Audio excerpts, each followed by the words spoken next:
வணக்கம் மக்களே. இன்று நட்பை பற்றி ஒரு சில வரிகள். ஓகேங்களா? நட்பு என்பது கரும்பலகை அல்ல, எழுதிவிட்டு அழிப்பதற்கு. காலந்தோறும் நிலைத்திருக்கும் கல்வெட்டு. கல்வெட்டு பார்த்திங்கன்னா, கல்வெட்டில் எழுதிட்டோம்னா அப்படியே இருக்கும். எத்தனை வருஷம், 100 வருஷம், 100 கோடி வருஷம்னாலும் அதை அப்படியே இருக்கும். அதுபோல தான் நட்பும். நட்பு வந்து சும்மா 2 பேர் படிக்கிறப்ப ஃப்ரெண்ட்ஸாக இருந்துட்டு அப்படியே பிரிஞ்சு போகிறது அல்ல நட்பு. சிறு வயசுலேருந்தே ஸ்கூல் படிச்சுட்டு, காலேஜ் படிச்சுட்டு, அப்புறமா மேரேஜ் பண்ணிவிட்டு பிள்ளைங்க அப்படியே இருக்கும்போது நம்ம ஃப்ரெண்ட்ஸு கூட அப்படியே கனெக்ஷன் இருக்கும். அந்த தொடர்பு வந்து லைஃப் லாங்காக இருந்துகிட்டே இருக்கும், கல்வெட்டு மாதிரி.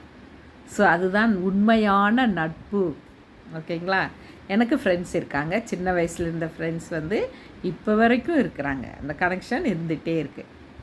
அதே மாதிரி மக்களே, உங்களுக்கு யாராவது சின்ன வயசுலேருந்து ஃப்ரெண்ட்ஸாக இருந்து இப்போயும் அந்த நட்பு தொடருது அப்படின்னா நீங்கள் இந்த வீடியோ பார்த்துட்டு கமெண்ட் பண்ணுங்கள். ஓகே மக்களே, வீடியோ பிடிச்சிருந்தா லைக் பண்ணுங்கள், சப்ஸ்கிரைப் பண்ணுங்கள். தேங்க்யூ.